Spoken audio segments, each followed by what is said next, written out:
My name is Margaret Sullivan, and at 72 years old, I discovered my own children were rewriting my will while I lay unconscious on an operating table.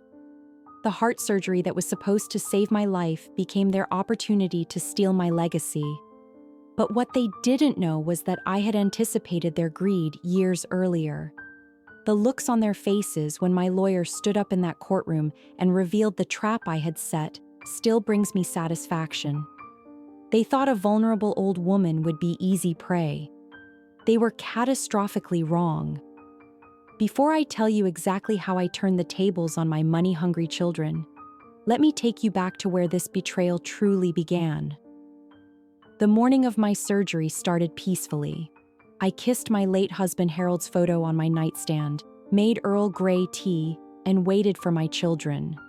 Rebecca arrived first, designer handbag swinging, checking her phone constantly.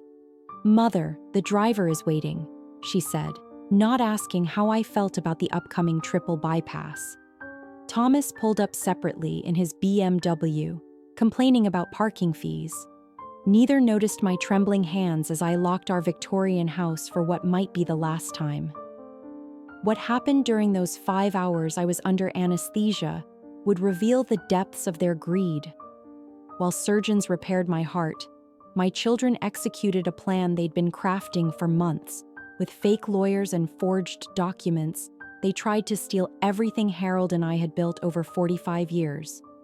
The surgical team focused on saving my life while Rebecca and Thomas focused on dismantling it. But I'm getting ahead of myself. To understand how I outsmarted them, you need to know about the warning signs I'd been seeing. The small betrayals that preceded their ultimate deception. The favoritism I'd shown Rebecca that backfired spectacularly. And most importantly, the brilliant young nurse named Sarah Chen, who became my unexpected ally in this battle. Let me ask you something. Where are you watching from today?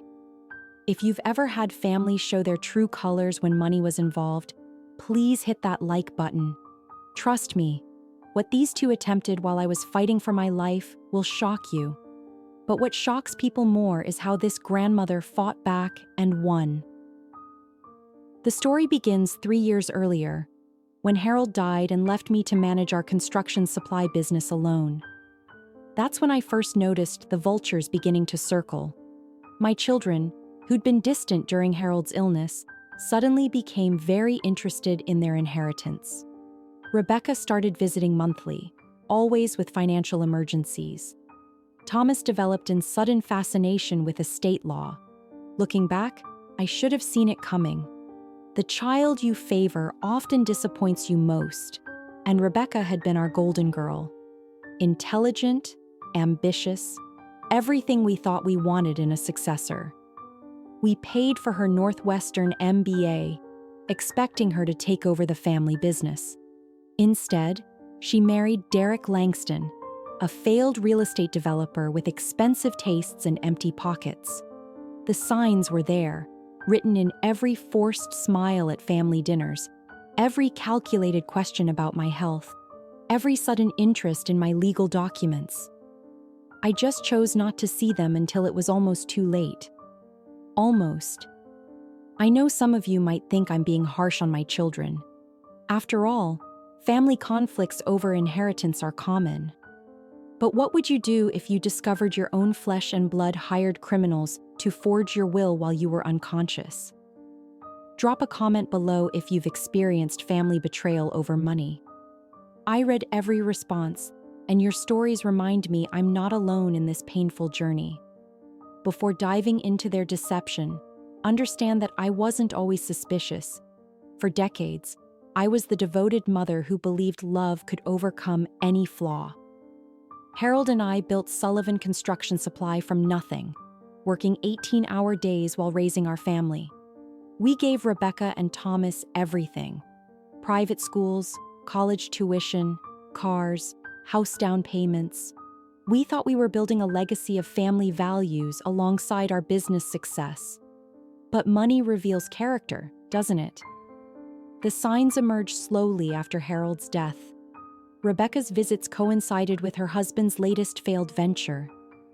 Thomas called only to complain about finances while driving his luxury car. Neither visited Harold during his final months unless specifically summoned. Their grief at his funeral seemed more focused on their inheritance than their loss. What opened my eyes was a family dinner 6 months after Harold passed. I'd prepared his famous pot roast recipe, set our wedding china, and waited excitedly. Rebecca arrived 2 hours late, spent dinner on her phone, and left before dessert. Thomas texted that work prevented him from coming. That night, sitting alone at a table set for 5, I realized my children saw me not as their mother, but as their future bank account. The turning point came when I overheard Rebecca tell Derek, "We need Mom to update her will before she gets too old to make decisions." Too old? I was running a multi-million-dollar business, managing 50 employees, and maintaining our company's growth. But to them, I was already mentally declining, or at least, that's what they needed others to believe. So when you watch this story unfold, remember that every parent wants to believe the best about their children. Sometimes, protecting yourself means accepting hard truths. That's exactly what I had to do, starting with a secret visit to a lawyer my children knew nothing about. James Morrison came highly recommended by Harold's brother William, a retired judge who understood family dynamics and financial predators. "Never let them know you're protected," James advised during our first meeting. "Let them reveal their true intentions while you quietly prepare your defense." It was the best advice I ever received, though following it meant watching my children transform into strangers, motivated by greed. Every parent watching knows that pain, when the babies you raised value your money more than your life. Let me paint you a picture of the life Harold and I built in Cedar Rapids, Iowa. Our brick colonial on Maple Street wasn't fancy, but it was solid. 4 bedrooms, wraparound porch, and gardens I've tended for 40 years. Every rose bush has a story. Every room holds memories of birthdays and Christmases when my children still had hearts. Harold started Sullivan Construction Supply in 1965 with a $500 loan and determination. I did the books at our kitchen table while baby Rebecca slept beside me. By the time Thomas arrived 3 years later, we had our first warehouse and 5 employees. We weren't rich, but we were building something real.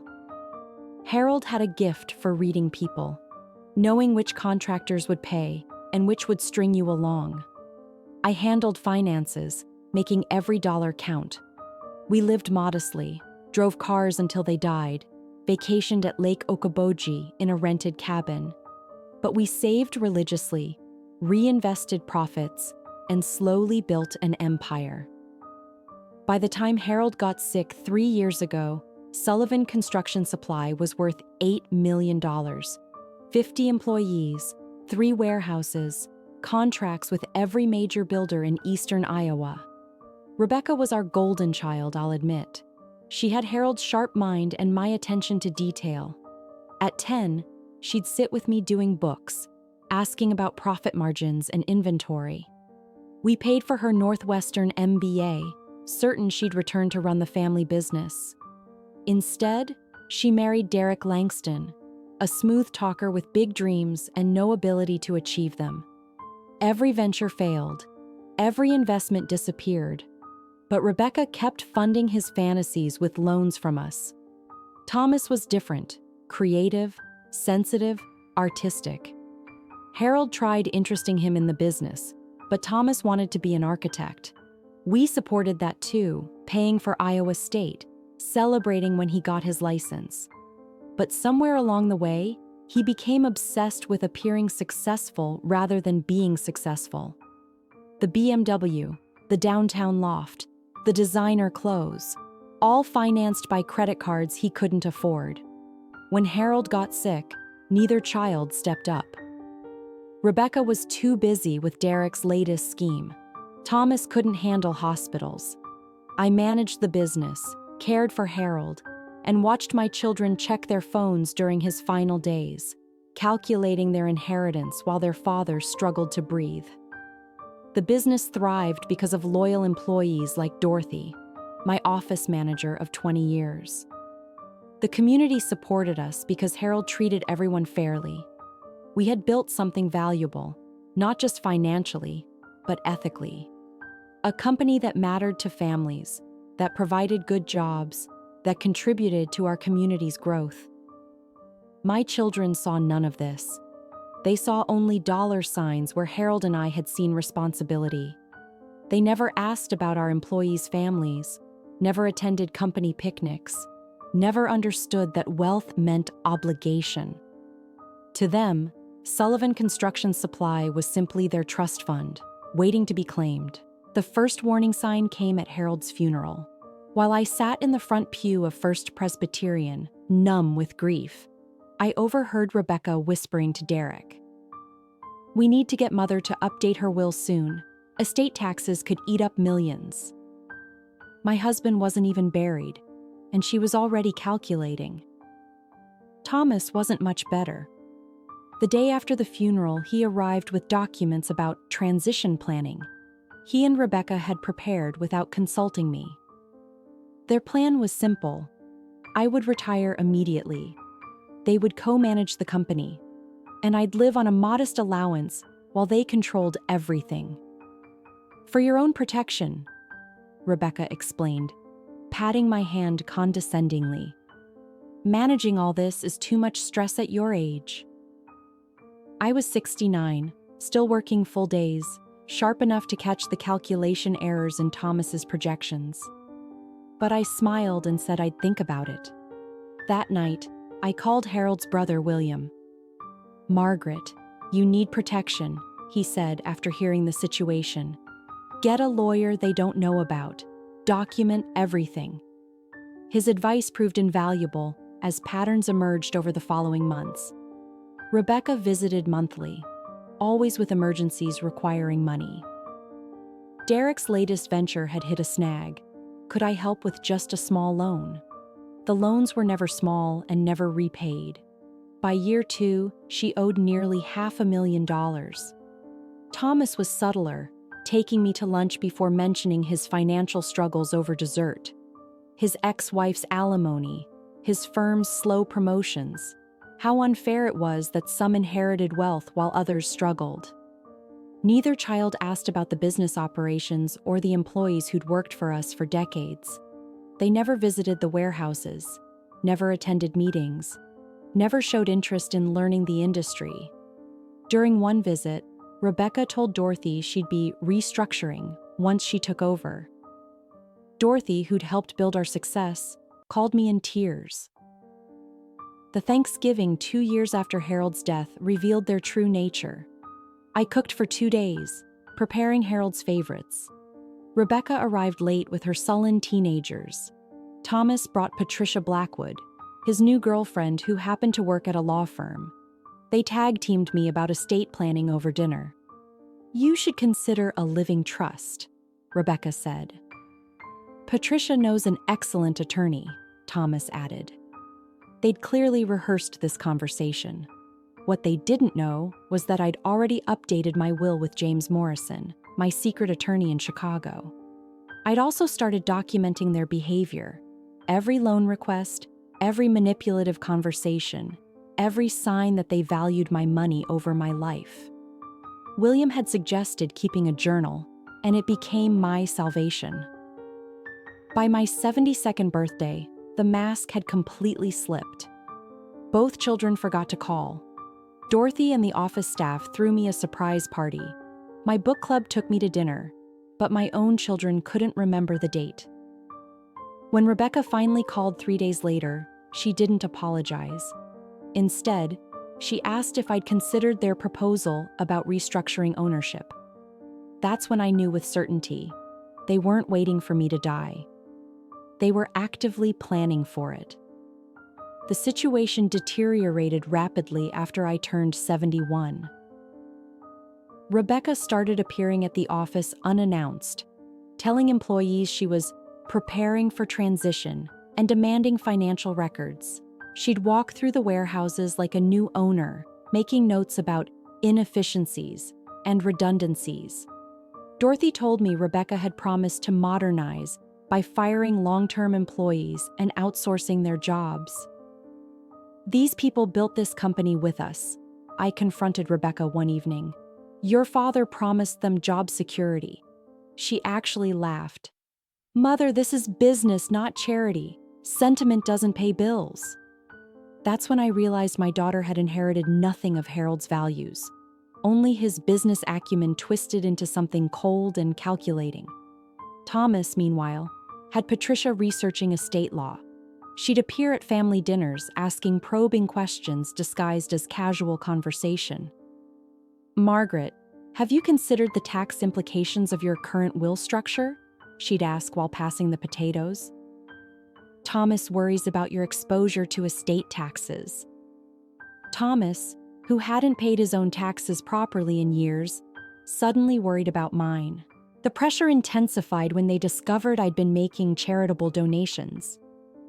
"Mother, you're giving away our inheritance," Rebecca accused when she learned about my contributions to the local food bank. "That's tens of thousands of dollars that should stay in the family." Thomas nodded along, adding, "Dad wouldn't want you to be so generous with strangers." Harold, who'd fed unemployed workers during lean times, would have been appalled by their selfishness. I started varying my routines after noticing Thomas's car parked near my house at odd hours. Rebecca began showing up at my doctor's appointments, telling the receptionist she needed to be present given Mother's age. They were building a case for incompetence, documenting every normal senior moment as evidence of decline. The breaking point came when I discovered they'd been talking to my banker. Rebecca had scheduled a meeting to discuss concerns about Mother's financial decision-making. Fortunately, Jim Bradley had known Harold for 30 years and called me immediately. "Margaret, your daughter's asking questions about your accounts. Wanted you to know." The betrayal cut deep. They were trying to undermine me with people who'd respected Harold and me for decades. That night, I made a video with James Morrison. If they wanted to claim I was incompetent, I'd create irrefutable evidence of my mental clarity. For 2 hours, I detailed their schemes, showed documentation of their manipulations, and explained why I was taking steps to protect my legacy. "If you're watching this," I said to the camera, "it means my children chose greed over love." I also restructured the company, creating an employee trust that would prevent any hostile takeover. Dorothy would become CEO upon my death or incapacitation. The employees who'd built Sullivan Construction Supply would own it, not the children who saw it only as their piggy bank. When James filed the paperwork, I felt a weight lift. Whatever happened to me, Harold's legacy was protected. The chest pain started on a Monday morning in February. I was reviewing contracts when it felt like an elephant sat on my chest. Dorothy called 911 while I tried to pretend it was indigestion. The EMTs weren't fooled. Within an hour, I was at Cedar Rapids General, learning I needed triple bypass surgery within the week. "Significant blockage in 3 major arteries," Dr. Patel explained gently. Dorothy had called my children, and they arrived within an hour, the fastest response I'd seen in years. Rebecca took charge immediately. "We'll need to make arrangements," she announced, already on her phone. "Someone needs power of attorney while you're incapacitated." That word, incapacitated, hung in the air like a threat. Thomas was texting furiously, and I caught fragments. "Yes, Patricia. Medical power of attorney. Expedited paperwork. Window of opportunity." My potential death was their window of opportunity. Wednesday afternoon, they presented me with a stack of documents. "Just standard paperwork," Rebecca said smoothly. "Medical directives, emergency contacts, power of attorney. Patricia's firm prepared everything." They shoved legal documents at me while I faced major surgery. "Just sign where the flags are," Thomas added impatiently.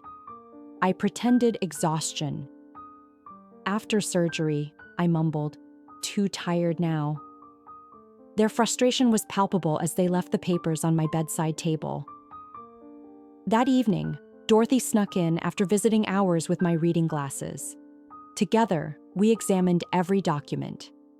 Hidden among legitimate medical forms were papers granting Rebecca and Thomas complete control over all my assets if I became temporarily or permanently incapacitated, defined broadly enough to include surgical recovery. But the real shock was a codicil to my will, revoking all previous versions and leaving everything to them, with no provisions for employees or charities. I barely slept, mind racing with betrayal. These weren't strangers, they were my children, the babies I'd nursed through fevers, the teenagers I'd guided through heartbreaks. But greed had poisoned their hearts. At 3 a.m., I called William. "They're trying to change my will while I'm under anesthesia," I told him. He immediately called James Morrison, who promised to drive down from Chicago before my surgery. At 5 a.m., Dorothy arrived with a locked box from my office safe containing my real will and crucial documents. "I'll keep these safe," she promised. When Rebecca and Thomas arrived at 6 a.m., I was ready. "The papers," Rebecca said immediately. "I'm not signing anything before surgery," I said firmly. "My mind needs to be on healing." Thomas's face darkened. "Mother, be reasonable. If something happens—" "Nothing will happen," I interrupted, "and my affairs are already in order."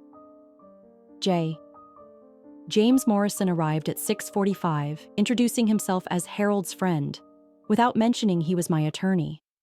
As nurses prepped me for surgery, I heard Rebecca on the phone. "Yes." She refused to sign. "No, we need you here now. She'll be under for at least 4 hours."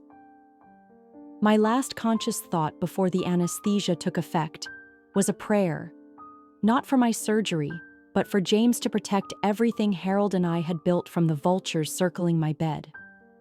I learned what happened during my surgery from multiple sources: disgusted nurses, vigilant Dorothy, and security footage that would prove crucial in court. While Dr. Patel's team worked to save my life, my children executed their Plan B with chilling efficiency. 30 minutes after I went under, Vincent Crowley arrived claiming to be my attorney with urgent documents I'd supposedly requested be finalized during surgery. Rebecca and Thomas vouched for him, insisting I'd recently hired him.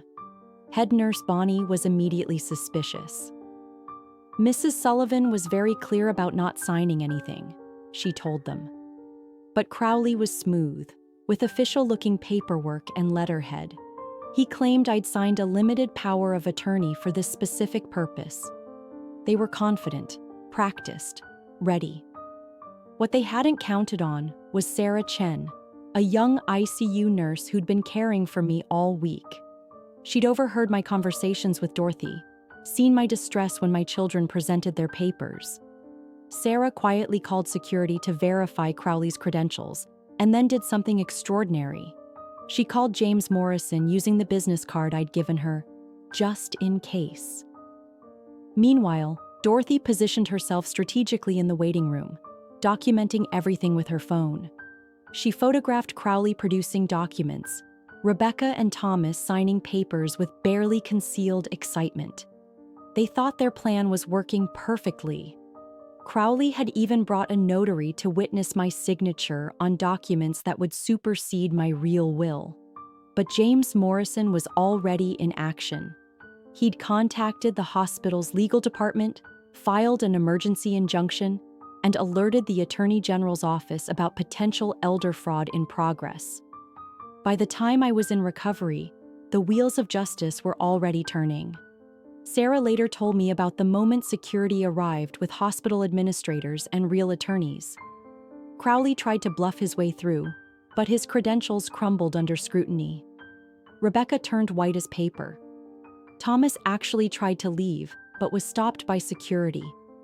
The forged documents were confiscated as evidence. I woke up 6 hours after surgery to find James Morrison sitting beside my bed, a small smile on his weathered face.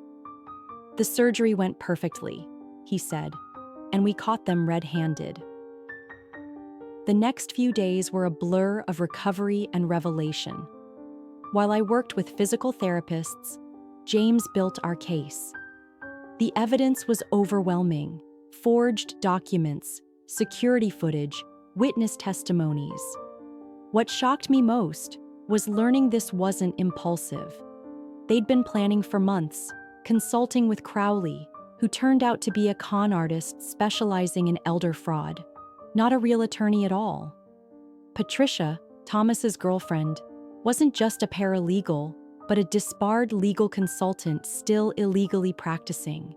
My children had hired criminals to rob their own mother. The depth of their planning showed in email threads Patricia later provided to prosecutors in exchange for leniency. One message from Rebecca stood out. "The old bat has to die sometime. Might as well speed up the inheritance." Old bat. That's what my daughter called me in private. My recovery became a delicate balance of physical healing and legal preparation. While learning to walk again, I was also building a case against my own children. The cardiac rehabilitation nurses were gentle and encouraging, unaware their patient was simultaneously preparing for the fight of her life in court. Sarah Chen became my private duty nurse and more, a trusted friend who reminded me that not everyone was corrupted by greed. "Why did you risk your job to help me?" I asked her one day during therapy. "Because it was right," she said simply. "And because you reminded me of my grandmother. Strong, independent, but surrounded by people who didn't appreciate you." Her words touched something deep within me. This young woman, working nights to pay for her nurse practitioner degree, had shown more integrity than my own children. The investigation revealed disturbing details. My children had been in contact with Crowley for 6 months, planning various scenarios. They discussed having me declared incompetent, investigated forcing my retirement, even researched medications that could cause confusion. The surgery had seemed like a gift, their perfect opportunity while I was helpless. But I wasn't helpless. I had Dorothy, who documented everything. I had Sarah, who'd blown the whistle. I had James Morrison, who'd anticipated their moves like a chess master. 2 weeks post-surgery, they tried to visit. Security turned them away per the restraining order James had obtained. They called Dorothy, begging her to intercede. "Mrs. Sullivan needs to understand we were trying to help," Rebecca pleaded. "We were protecting her assets from mismanagement." The audacity of claiming they were protecting me while attempting to steal everything still takes my breath away. William flew in from Des Moines to manage the business while I recovered, ensuring my children couldn't cause chaos at the company. He brought updates daily, sharing how employees had rallied, working extra hours to ensure smooth operations. "Margaret, they're not just protecting their jobs," he told me. "They're protecting you. This company is a family, and you're its heart." 3 months after surgery, against doctor's orders but with Sarah's blessing, I returned to work. The employees gave me a standing ovation. Dorothy had tears streaming down her face. "We knew you'd fight back," she said. "Mr. Harold would be so proud." That afternoon, I called a company-wide meeting and announced that Sullivan Construction Supply would transition to employee ownership after my death, with Dorothy as designated CEO. The district attorney, Michelle Hartley, specialized in elder fraud cases. "The violation of trust here is profound," she told me. "Your children didn't just try to steal money. They tried to steal your agency, your legacy, your right to decide your own future." She was right. This wasn't just about money. It was about power, control, and the ultimate betrayal of parental trust. As the trial date approached, more allies emerged. Business associates Harold and I had worked with for decades offered support. The president of our bank testified about my mental acuity in recent dealings. Even my book club ladies showed up, a dozen women in their 70s and 80s, filling the courtroom with righteous indignation. My chosen family had replaced the biological one that had failed me so spectacularly. The pre-trial period revealed the true extent of my children's desperation. Their legal teams tried every maneuver, claiming I was vindictive, senile, manipulated by employees. They demanded my medical records, hoping to find evidence of mental decline. They even suggested the surgery had affected my judgment. But Dr. Patel testified that I was sharper post-surgery than many people half my age. The medical crisis had clarified my thinking, not clouded it. The real turning point came when Patricia Blackwood flipped. Facing criminal charges and disbarment, she decided cooperation was her best option. She provided emails, text messages, and recordings of conversations where my children discussed their plans in detail. The messages were damning. Thomas complained about waiting for his inheritance while I stubbornly refused to die. Rebecca calculated how much each year of my life cost them in lost opportunities. Local media picked up the story. Prominent business owners' children charged with attempted elder fraud. Rebecca and Thomas tried controlling the narrative, giving interviews claiming it was all a misunderstanding. They painted themselves as concerned children worried about their mother's mental state. But the evidence contradicted their every claim. Sarah found Rebecca's social media posts from surgery day, photos of her shopping for luxury cars while I was on the operating table, tagged, "spending my future inheritance." The arrogance was astounding. I used this time to strengthen my relationships with people who truly mattered. Sarah brought her parents to meet me, immigrants who'd sacrificed everything for their daughter's education. They reminded me of Harold and myself in our early days, working tirelessly for a better future. I established a nursing scholarship in Sarah's name at the community college, ensuring other young women could follow her path. Dorothy and I spent evenings preparing for trial, but also reminiscing about the company's history. She'd started as a receptionist when Thomas was a baby, growing with the business. "Your children never understood what you and Harold built," she said one evening. "They saw the money but not the mission. This company changed lives, mine included." Her loyalty wasn't bought. It was earned through decades of mutual respect. The employee ownership transition progressed smoothly. Workers who'd feared for their jobs under Rebecca's threatened modernization now looked forward to becoming part owners. They worked harder than ever, knowing the company would truly be theirs. One warehouse manager told me, "Mrs. Sullivan, you're giving us what your children tried to steal, a real future." My lawyers prepared meticulously, but James Morrison had one more surprise. "The video you made 6 months before surgery," he said. "I think it's time to reveal its existence." I'd almost forgotten about those 2 hours in his Chicago office, documenting my fears and preparations. "Save it for the right moment," I told him. "Let them think they're winning first." As October approached, I felt ready.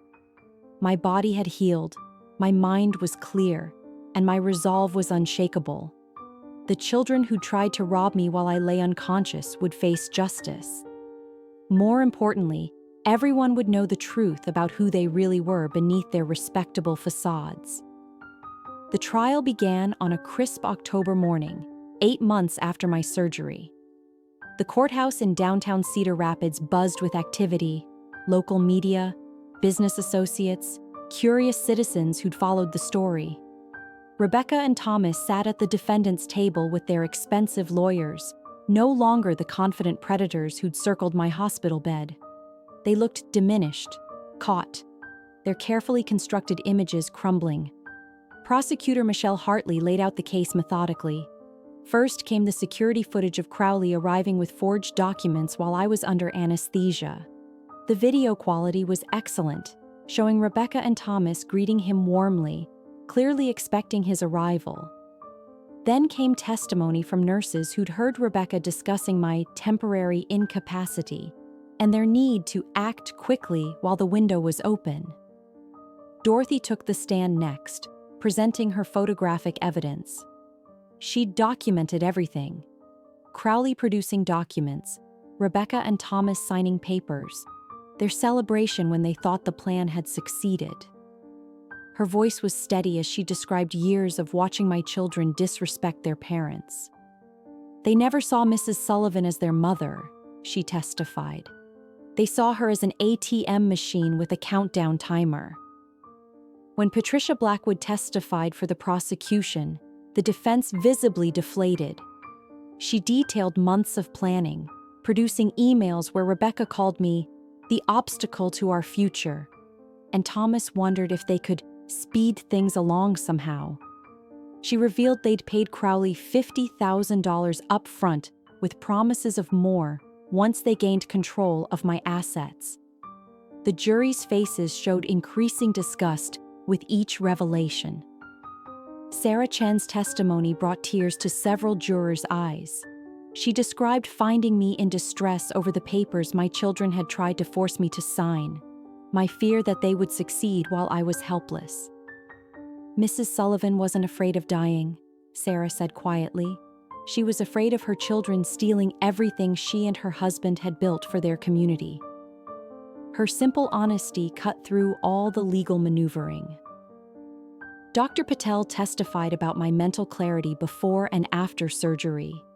Mrs. Sullivan asked detailed questions about her procedure, understood the risks, and made informed decisions. There was never any question about her competency. He also confirmed that Rebecca had asked him about my life expectancy, wanting to know if I'd need additional surgeries that might provide more opportunities. The defense tried to paint me as vindictive, claiming I'd always favored employees over family. They suggested I'd been planning to disinherit my children anyway, that the fraud attempt was actually a misunderstanding blown out of proportion. But their arguments fell flat against the mountain of evidence. How do you misunderstand hiring a con artist to forge legal documents? Then came character witnesses, business associates who dealt with me recently, confirming my mental sharpness. The bank president testified about complex negotiations I'd handled just weeks before surgery. My book club ladies, dressed in their Sunday best, testified about my excellent memory and clear thinking. Margaret Sullivan could run circles around people half her age, declared Agnes Murphy, age 83. Anyone claiming she's incompetent is either lying or stupid. When James Morrison took the stand as my attorney, the courtroom hushed with anticipation.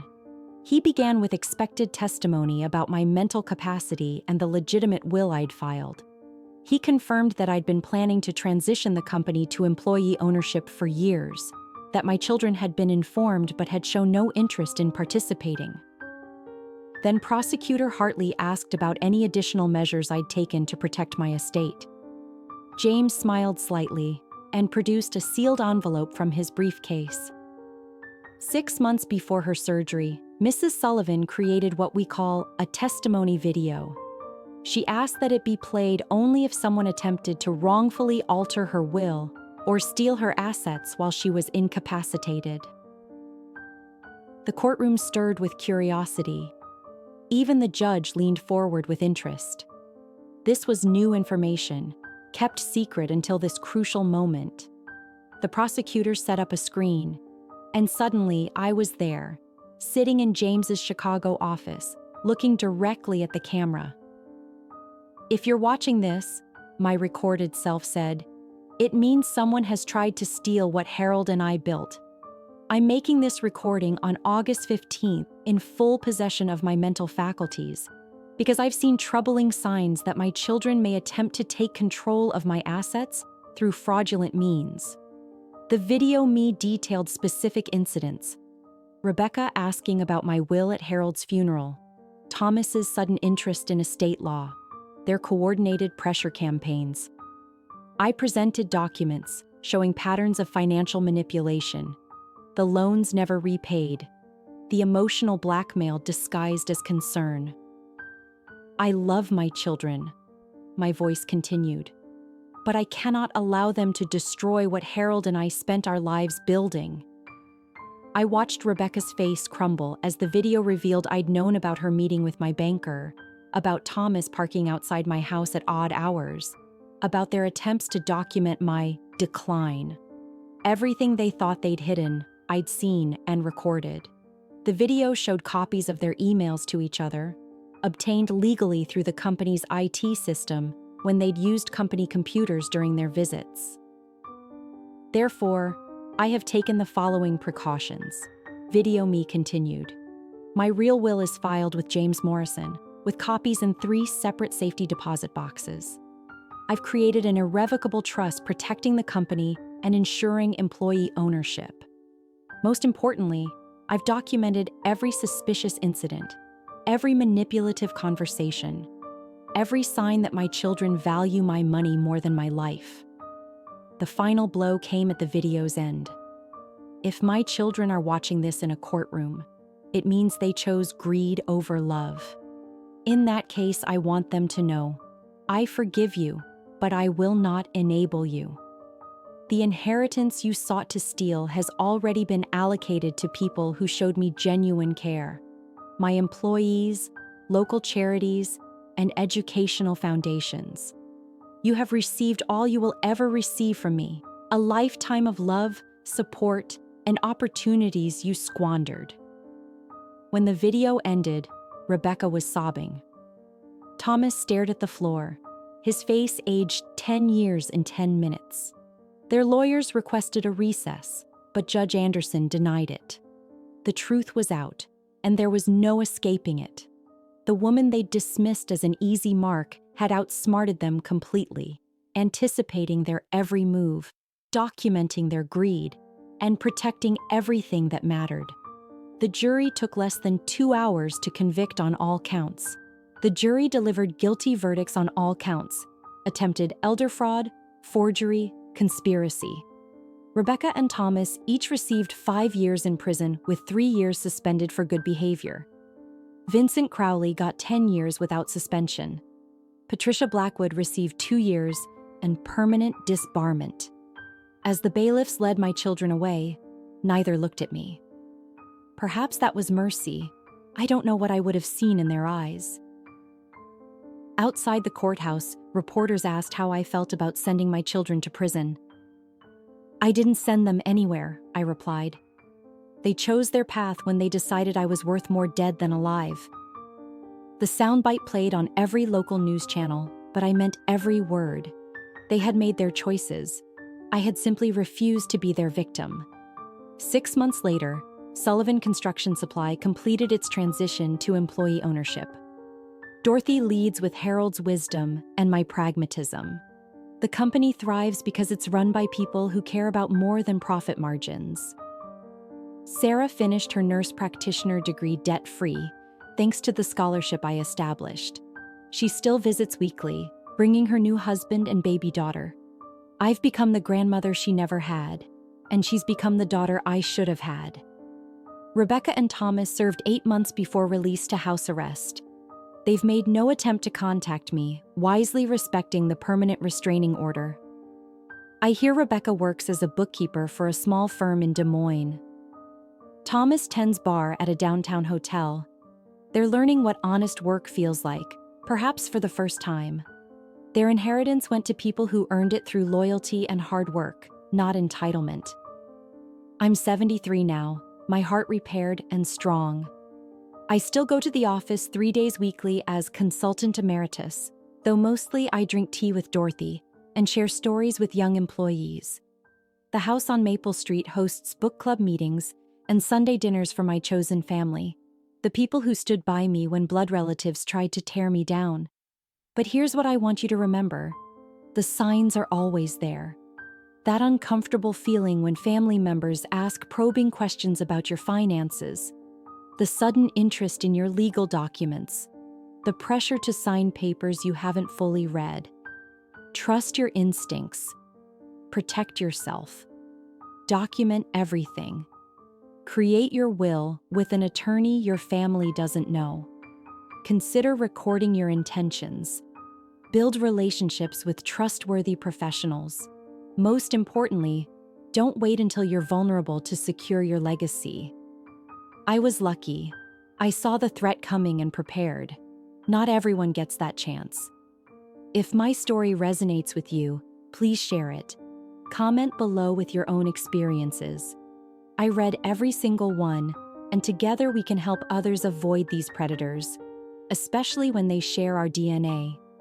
Remember, your life's work, your legacy, your right to decide your future. These are worth protecting. Don't let anyone, not even family, especially not family, take that away. Thank you for listening to this grandmother's tale of greed, betrayal, and ultimate justice. May you never need these lessons, but if you do, may you be as prepared as I was. Stay strong, stay smart, and above all, stay vigilant. Your future self will thank you.